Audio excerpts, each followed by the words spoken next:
Hello everyone, welcome back to my channel. तो आज के इस वीडियो में हम पढ़ेंगे poem the road not taken.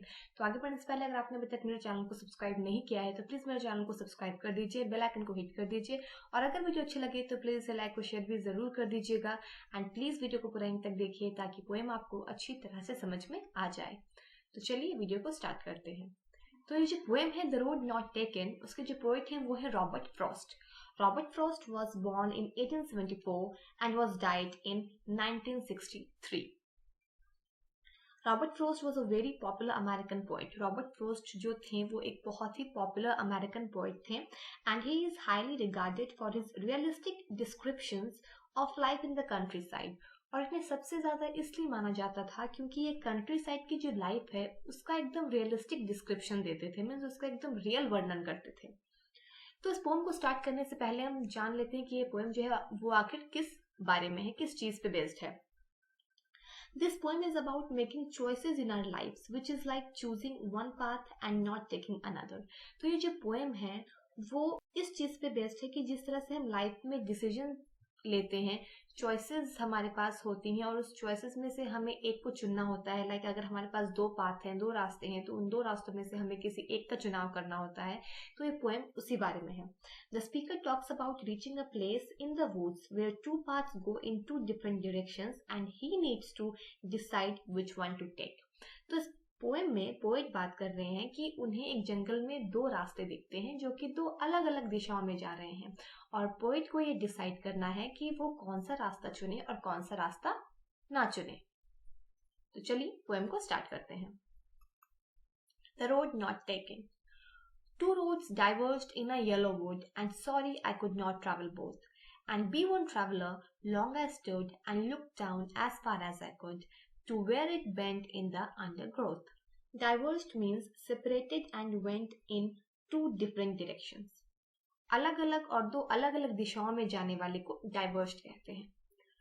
And undergrowth means a mass of bushes and plants that grow close together under trees in forest.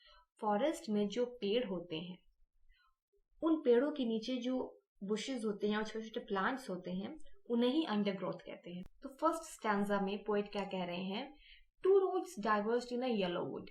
Yellow wood means पीला जंगल। तो यहाँ पर पोएट ने जंगल को पीला इसलिए कहा है क्योंकि ये जो समय है वो है ऑटम का, और ऑटम के वक्त होता क्या है कि जो पेड़ के जो पत्ते होते हैं वो सूख कर पीले हो जाते हैं, इसलिए यहाँ पर पोएट ने येलो वुड यूज किया है।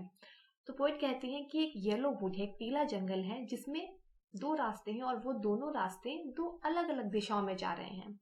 And sorry I could not travel both and be one traveller long I stood. और पोएट ये कह रहे हैं कि वो इस चीज के लिए सॉरी फील कर रहे हैं कि वो एक ही ट्रैवलर है और एक ही ट्रैवलर होने की वजह से वो दोनों रास्तों पर नहीं चल सकते, उन्हें कोई एक ही रास्ता चूज करना होगा। And we one traveler long I stood and looked down one as far as I could to where it bent in the undergrowth. तो अब यहाँ पर पोएट के सामने दो चॉइसेस आ गए हैं, उनके सामने दो रास्ते हैं जिसमें से उन्हें एक को चुनना है। अब वो डिसाइड नहीं कर पा रहे हैं कि वो कौन सा रास्ता चुने, तो वो काफी देर तक वहां पर खड़े रहते हैं और जहां तक उनकी नजर जाती है वो उन दोनों रास्तों को देखते रहते हैं, तब तक देखते रहते हैं जब तक वो जो रास्ते हैं वो अंडरग्रोथ में बेंट नहीं हो जाते। Then took the other as just as fair and having perhaps the better claim. Better claim means more appealing. उसके बाद पोएट एक डिसीजन लेते हैं। वो क्या डिसीजन लेते हैं कि वो दूसरे रास्ते को चुन लेते हैं और उन्हें ऐसा लगता है कि शायद ये जो दूसरा रास्ता है वो बेहतर है, मतलब उनके हिसाब से उन्हें वो दूसरा रास्ता ही बेहतर लगता है, इसलिए वो दूसरे रास्ते को चुन लेते हैं। Because it was grassy and wanted wear, though as for that the passing there had warned them really about the same. Wanted wear means less traveled, जिस रास्ते पर कम लोग चले हों। तो पोएट जो है वो दूसरा रास्ता इसलिए चुनते हैं क्योंकि उन्हें लगता है कि शायद ये सही डिसीजन है, शायद यही बेहतर रास्ता है, और साथ ही साथ वो इसलिए भी वो दूसरा रास्ता चुनते हैं क्योंकि उस दूसरे रास्ते पर कम लोग चले हैं, ज्यादा लोग उस रास्ते पर नहीं गए हैं क्योंकि वो रास्ता जो बिल्कुल ग्रासी है, उसमें घास एकदम फ्रेश है। लेकिन though as for that the passing there had warned them really about the same, लेकिन जब पोएट उस रास्ते पर चलना शुरू कर देते हैं तब उन्हें ये रियलाइज होता है कि ये जो दूसरा वाला रास्ता जो कि उन्होंने चुना है, जिस पर वो चल रहे हैं, और वो पहला वाला रास्ता जो कि वो छोड़ चुके हैं, दोनों सेम ही है। मतलब ये दूसरे वाले रास्ते पे भी कम ही लोग चले हैं और जो रास्ता उन्होंने छोड़ दिया उस पे भी कम ही लोग चले हैं, दोनों ऑलमोस्ट सेम है। And both that morning equally lay in leaves no step had trodden black.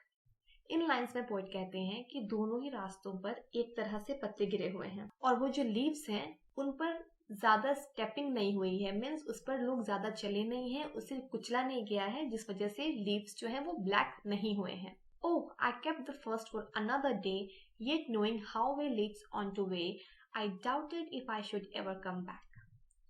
उसके बाद जब वो उस दूसरे रास्ते पर चल रहे होते हैं तभी पोएट के माइंड में बहुत सारे ख्याल आते हैं, बहुत सारे सवाल आते हैं। तो पोएट मन ही मन में ये सोचते रहते हैं कि वो जो पहला रास्ता है वो मैंने किसी और दिन के लिए रखा है, मैं किसी और दिन उस रास्ते पे चलूंगा। लेकिन साथ ही साथ वो ये भी जानते हैं कि जब इंसान किसी रास्ते पर चलना शुरू कर देता है तो वो रास्ता उसे दूसरे रास्ते तक लेके जाता है, फिर वो उसे और आगे लेकर जाता है, फिर ऐसे वो और आगे आगे बढ़ता चला जाता है। तो पोएट को ये बात पता है, इसलिए पोएट साथ ही साथ ये उनके माइंड में ये डाउट भी आ रहा है कि चूंकि अब मैंने इस दूसरे रास्ते पर चलना स्टार्ट कर दिया है तो क्या मैं वापस कभी पीछे आ पाऊंगा, क्या मुझे दोबारा से ये अपॉर्चुनिटी, ये मौका मिलेगा कि मैंने जो रास्ता पहले छोड़ दिया है मैं दोबारा से उस रास्ते पर चल सकूं। तो ये सारे ख्याल पोएट के माइंड में चल रहे होते हैं उस वक्त। I shall be telling this with a sigh, somewhere edges and edges hence, two roads diverged in a wood and I took the one less travelled by, and that has made all the difference. Made all the difference means had an important effect on something. किसी चीज पर बहुत महत्वपूर्ण प्रभाव पड़ना, इसका मतलब होता है made all the difference. तो इस लास्ट स्टैंजा में पोएट कहते हैं कि somewhere ages and ages means बहुत साल गुजर जाने के बाद जब मैं लोगों को ये स्टोरी बताऊंगा, with a sigh means गहरी सांस लेते हुए मैं अपनी ये जो स्टोरी है वो लोगों को बताऊंगा। क्या बताऊंगा कि दो रोड्स मिले थे उन्हें एक जंगल में जो कि दो अलग अलग दिशाओं में जा रहे थे और पोएट ने वो रास्ता चुना, वो रोड चुना जिस पर कम लोग चले थे, जिस रास्ते पर ज्यादा लोग नहीं गए थे वो रास्ता पोएट ने चुना। एंड उनका ये जो डिसीजन था उसी डिसीजन ने ये सारा डिफरेंस क्रिएट किया है। मीन्स डिफरेंस क्रिएट किया है मीन्स पोएट के कहने का मतलब है कि आज प्रेजेंट टाइम में पोएट जिस मकाम पे हैं उनके लाइफ में, वो जहाँ पर हैं वो उस डिसीजन की वजह से है। जो डिसीजन उन्होंने मेक किया था आज जो भी है वो उसी की वजह से है। तो बेसिकली इस पोएम का मतलब ये है कि हमारे लाइफ में बहुत से ऐसे स्टेजेस आते हैं जहाँ पर हमें मल्टीपल चॉइसेस मिलते हैं और उन मल्टीपल चॉइसेस में से हमें किसी एक को चूज करना पड़ता है, एक डिसीजन मेक करना पड़ता है और वो जो डिसीजन होता है वही हमारे फ्यूचर को डिसाइड करता है। और वो डिसीजन हमें काफी वाइजली लेना चाहिए क्योंकि जब एक बार हम कोई डिसीजन ले लेते हैं तो फिर वापस से पीछे आना ये पॉसिबल नहीं होता। और वो जो डिसीजन है उस पर ही हमारा फ्यूचर डिपेंड करता है। वो डिसीजन ही हमें हमारे लाइफ में फेलियर भी दिला सकता है और हमें सक्सेस भी दिला सकता है। So that's all. होप आपको पोएम अच्छी तरह से समझ में आ गई होगी। अगर आपको अभी भी कुछ डाउट्स है then go through the video one more time. और अगर वीडियो अच्छी लगी हो तो please like, share, comment, subscribe and hit the bell icon. We'll meet in our next video very soon. Till then, bye.